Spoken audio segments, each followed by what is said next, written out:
The guards tightened their grip as Frederick Meyer stepped into the narrow corridor. Stone walls pressed close, the air heavy with tension. 35 men waited behind the doors, condemned for refusing to fight, and Meyer, nearly 80, walked straight into the center of it. No weapon, no authority, no protection, only his faith. Are you feeling discouraged? This story shows how faith in God can help you get through even the hardest moments. This was not where Frederick Meyer was meant to be, not a famous preacher, best-selling author, or friend of world-renowned evangelists, but a lone man standing in a military prison pleading for lives the government had already decided to erase. How had he gotten here? And why had he never turned back? It began quietly in London, where he was born into a Christian home.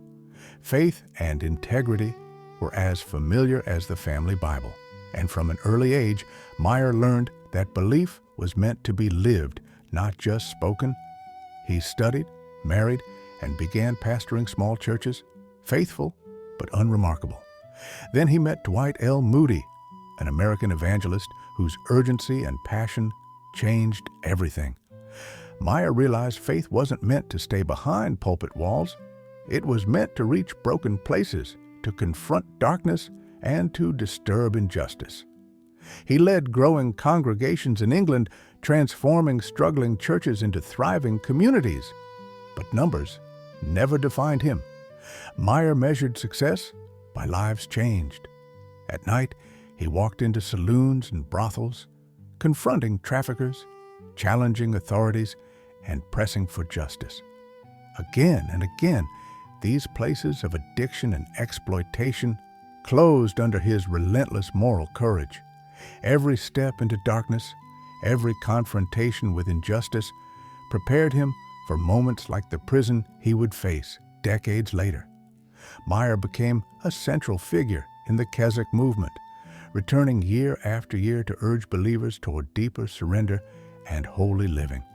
His influence extended beyond England. In Wales, his prayer meetings inspired young believers to commit to regular prayer, helping fuel the beginnings of revival across continents. He preached tirelessly in North America, India, South Africa, and the Middle East, even into his 80s. It was this same courage, forged in years of walking into danger, that would later bring him into a war zone, standing for men whose lives hung in the balance. On a visit to South Africa, he spent several days with Mohandas Gandhi, discussing conscience, nonviolence, and the courage it took to resist injustice without hatred. Meyer didn't agree with everything, but he recognized conviction when he saw it. That recognition of courage would matter again when he traveled into wartime France to advocate for imprisoned conscientious objectors. Standing before men already condemned, he refused intimidation and made it clear they were not forgotten. All the years of confronting sin and suffering, of refusing to stay silent, had led to this moment. Soon after, their death sentences were suspended. Lives were spared, not by power, but by faith in action. Between travels, campaigns, and acts of courage, Meyer wrote over 75 books, including devotional commentaries, biographies, and practical guides to Christian living. His words were warm, personal, and accessible, offering guidance and companionship to millions. Newspapers called him the Archbishop of the Free Churches, but he cared little for titles. He wanted people close to God.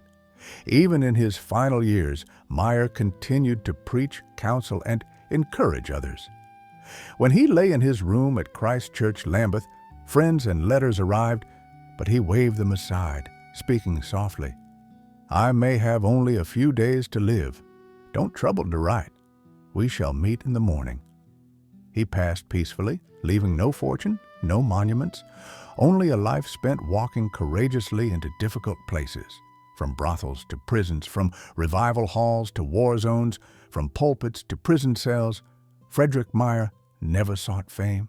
He sought faithfulness. And more than a century later, his life still asks the same question: What would happen if faith stopped staying safe? Meyer walked into danger for others, but John Bunyan, he was locked up for his faith, and what happened next changed the world. Listen to his story next